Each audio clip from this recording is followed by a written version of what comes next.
उसकी जान बचाने के लिए ज्यादा दवाई इस्तेमाल कर लेती है जो चीज असूल के खिलाफ थी। जो लोग भी धुएं की लपेट में आए थे समझ जाती है कि उस धुएं में तेजाब था। तो शुरुआत में बताया जाता है कि खतरनाक केमिकल वाले हथियार इस्तेमाल करने की वजह से जमीन इस काबिल नहीं रही कि इंसान यहाँ जिंदा रह सके या सांस भी ले सके। इसीलिए बचे हुए लोग आसमान पर एक काफी बड़ा स्पेस स्टेशन बनाकर जिंदगी गुजार रही थी जिसका नाम आर्क था। इन लोगों ने उसे इतना अच्छा बना लिया था कि फिलहाल वो जिंदगी बड़े आराम से गुजार रही थी। आर्क पर रहते हुए लोगों को 97 साल हो गई थी। अब आर्क के साइंटिस्ट को पता चलता है कि उनके पास बहुत ही कम ऑक्सीजन बची है जिससे अब वो बस 6 महीने ही जिंदा रह पाएंगे। आर्क में रहने के असूल बनाए गए थे। अगर कोई भी गलती करता या असूल को ना मानता तो सजा के तौर पर उसे स्पेस इन्हें खुले आसमान में फेंक दिया जाता था। आर्क से बाहर फेंकने की सजा सिर्फ उनको ही दी जाती थी जिनकी उम्र 18 साल से ज्यादा थी, और अगर 18 साल से कम उम्र लोग गलती करते तो उन्हें जेल में बंद कर दिया जाता था। और यहाँ बस एक ही बच्चे पैदा करने की इजाजत थी ताकि आबादी ना बढ़े। और अब ऑक्सीजन कम होने की वजह से वहाँ की गवर्नमेंट ये फैसला करती है कि हम कैदियों को जमीन पर भेजेंगे हालात मालूम करने के लिए क्या जमीन रहने के लायक है या नहीं। और अगर कैदी वहाँ मर भी गए तो दुख नहीं होगा क्योंकि वो सभी मुजरिम हैं। और अगर जमीन ठीक हुई तो खुशी की बात है क्योंकि लोग बेफिक्र होकर वहाँ रहेंगे। खाने पीने ऑक्सीजन किसी चीज की कमी नहीं होगी। लेकिन अगर ऐसा ना हुआ तो 6 महीने के बाद इनका ये आर्क भी हमेशा के लिए खत्म हो जाएगा। तो अब इंसानियत को बचाने के लिए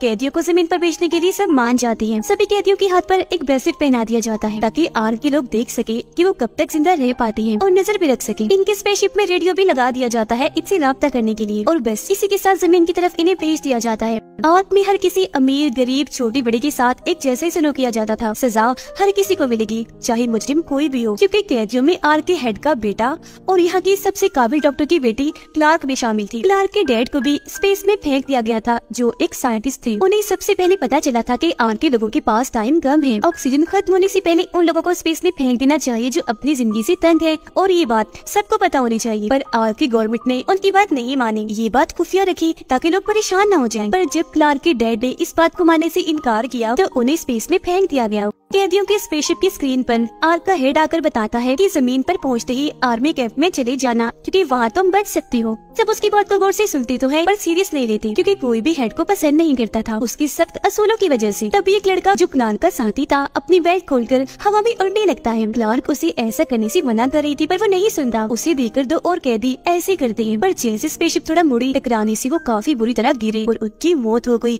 जो देख सबको काफी बुरा लगता है। जमीन पर पहुँचने के बाद ये देखते हैं कि माहौल बिल्कुल ठीक हो गया है, यहाँ पर सांस ले सकते हैं, जिंदगी मुमकिन है। शिप से सबसे पहले ऑक्टेविया बाहर आती है जो गार्ड की बहन थी, और इनकी मोम को भी स्पेस में फेंक दिया गया था क्योंकि एक बच्चे पैदा करने के असूल पर उन्होंने अमल ना करके दूसरी बेटी पैदा की थी। जमीन पर आके सभी काफी खुश थे क्योंकि अब वो आजाद थे। आर्क के लोगों का कैदियों से राब्ता नहीं हो पा रहा था क्योंकि उनकी सभी डिवाइसेस खराब हो गई थी। बस ब्रेसलेट की मदद से ये पता लगवाया जा रहा था कि 2 लोगों को छोड़ के बाकी सब जिंदा हैं। उन 2 की मौत कैसे हुई ये बात उन्हें नहीं पता चल पाती, जिस वजह से आर्क ऑफिसर कहता है कि मुझे लगता है कि जमीन अभी भी रहने के लायक नहीं हुई, जब तो उन 2 लोगों की मौत हो गई है और अब हमें अपनी जान बचाने के लिए कुछ लोगों को स्पेस में फेंक देना चाहिए ताकि ऑक्सीजन कम से कम इस्तेमाल हो। जो सुनकर यहाँ के डॉक्टर इन्हें क्लार्क की मॉम उनसे कहती है कि हमें थोड़ा और सब्र करना चाहिए, किसी और वजह से उनकी मौत हुई होगी क्योंकि अगर जमीन की वजह से होती तो सारे ही मर जाते। तभी इन्हें पता चलता है कि जाने से पहले एक कैदी हेड को गोली मार के गया था, इसीलिए अब उसकी हालत काफी खराब है। डॉक्टर जल्दी से उसे देखने आई, उसकी जान बचाने के लिए ज्यादा दवाई इस्तेमाल कर लेती है जो चीज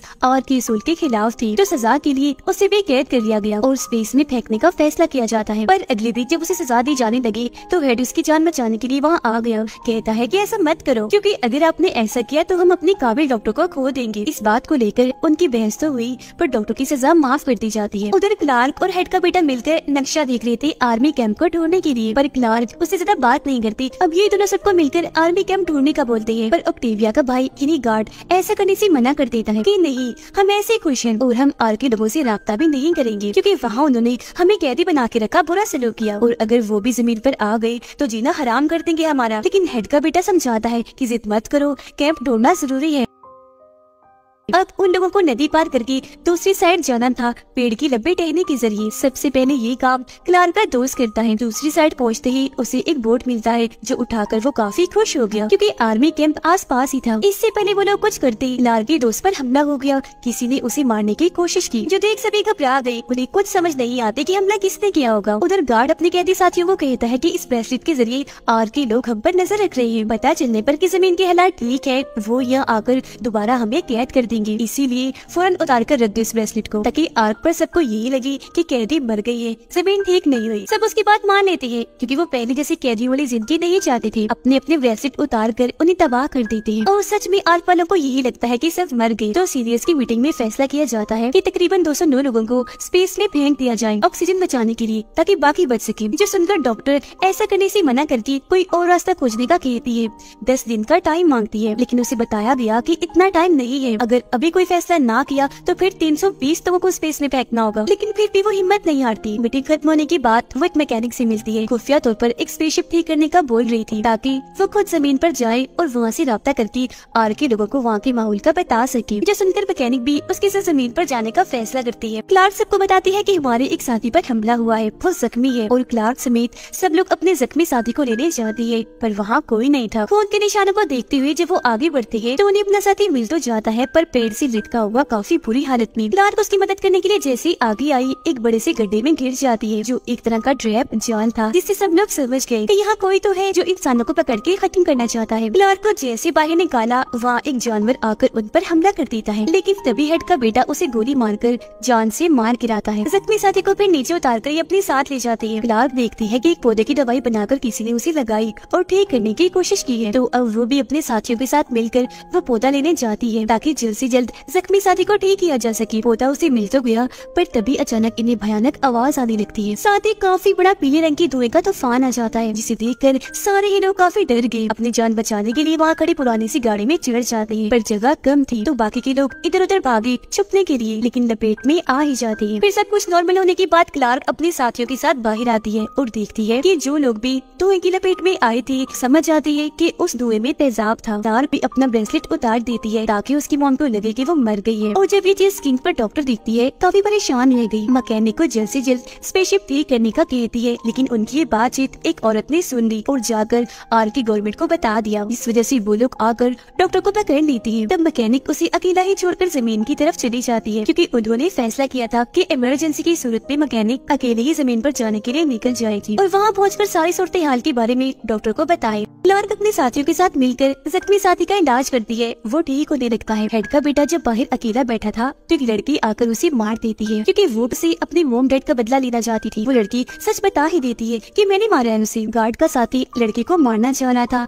पर गार्ड उसकी जान बचा लेता है, क्योंकि वो काफी छोटी थी, पर बाद में वो लड़की खुद ही अपनी जान ले लेती है। क्लार्क और फिन एक दूसरे को पसंद करने लगते हैं। रात को जब वो आसमान पर तारे देख रही थी तो वहाँ स्पेसशिप भी देख रही थी, जिसमें वो मैकेनिक आ रही थी। तब इधर क्लार्क और फिन भी आ जाती है। फिन को जैसे ही मैकेनिक देखती है गले से लग गई, क्योंकि वही उसका दोस्त था जिसके लिए वो जमीन पर आई थी, जो देखकर क्लार्क उदास हो जाती है, क्योंकि वो फिन को प्यार करने लगी थी। अगले दिन गार्ड सबसे छुपकर स्पेसशिप देखने आता है और उसका रेडियो काट कर पानी में फेंक देता है, ताकि कोई भी आर्क से राब्ता ना कर सके। तब मैकेनिक उन्हें बताती है कि आर्क के लोगों को अगर ये बात नहीं बताई गई कि जमीन का माहौल ठीक हो गया है तो वहाँ की गवर्नमेंट 320 लोगों को मार देगी। तो अभी लोग शिप की तरफ भागने लगते हैं ताकि आर्क के लोगों को खबर कर सके, पर जब रेडियो को गायब पाती है तो काफी घबरा गई, हर जगह ढूंढने लगती है। क्लार्क और मैकेनिक जब गार्ड को यहाँ देखती है तो समझ गई कि ये हरकत इसी की है। मैकेनिक उसे धमकाती है, जिस पर वो सच बता ही देता है कि हाँ, रेडियो मैंने ही निकाला है और मैंने ऐसा इसलिए किया क्योंकि जमीन पर आने से पहले मैंने हेड को गोली मारी थी, जिस बात से मुझे डर था कि अगर वो लोग जमीन पर आ गए तो मेरी मौत पक्की है। मैकेनिक उसे बताती है कि हेड को तो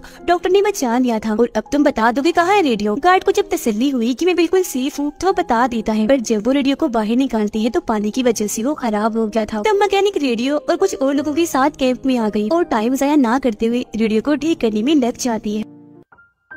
आग में डॉक्टर बड़ी चालाकी से अपने हस्बैंड की वीडियो वहाँ चला देती है, जिससे सबको पता चल चुका था कि गवर्नमेंट ने यहाँ छुपकर ऐसे बहुत सारे काम किए जिससे उन लोगों की जान को खतरा हो सकता है। पर लोग बजाय गुस्सा करने की आग की गवर्नमेंट के पास आकर कहती है कि हमें स्पेस में धकेल दिया जाए ताकि बाकियों की जान बच सके, जो देखकर सभी गवर्नमेंट ऑफिसर्स को अपनी गलती पर दुख होता है। ना चाहते हुए भी 320 लोगों को एक काफी बड़े कमरे में बंद करके ऑक्सीजन रोक देते हैं। फौरन उन्हें स्पेस में फेंक दिया जाता है। जमीन पर कैदियों को ये देखकर उन लोगों की मौत का बहुत दुख होता है, क्योंकि कोई नहीं जानता था कि कि इसकी फैमिली बची है या किसकी नहीं। फिर अगली सुबह ऑक्टेविया जंगल से जब जा रही थी तो गिर जाती है और काफी जख्मी हो गई। तभी एक आदमी जो पहले से जमीन पर रह रहा था उसे उठाकर अपने साथ ले जाता है। दरअसल इस आदमी के साथ और लोग भी थे जो इसके साथी थे। जब जमीन की हालात खराब हुए तो इन लोगों ने छुपकर जैसे तैसे खुद को बचा लिया, जिसके बाद ये शिकारी बन गए और यही वो लोग थे जो कैदियों को पकड़ रहे थे। बाकी लोग ऑक्टेविया को ढूंढने लगी। काफी मेहनत के बाद उन्हें मिल ही जाती है। साथ ही वो शिकारी भी जिसे लोग पकड़ लेते हैं, क्योंकि वो सोच रहे थे कि इस आदमी ने ऑक्टेविया को मारने के लिए अपने पास रखा हुआ है। हालांकि ऑक्टेविया उन्हें समझाती है कि इसने मेरी जान बचाई, ये एक अच्छा इंसान है, पर कोई उसकी एक नहीं सुनता। शिकारी को मारने लगती है। अब मौका पाकर शिकारी फिन को जहर लगा चाकू मार देता है, जिससे वो बेहोश हो गया। ये लोग शिकारी को पकड़ के बांध देते हैं, काफी मारते हैं ताकि वो बता दे कि जहर का इलाज अब कैसे करें, पर वो कुछ नहीं बोलता। जो देखकर ऑक्टेविया उसे चाकू से अपना हाथ भी काट लेती है ताकि पहले की तरह शिकारी उसे दोबारा बचा ले। शिकारी ऐसा ही करता है, उसकी जान बचाने के लिए दवाई बता ही देता है और इस तरह से फिन और ऑक्टेविया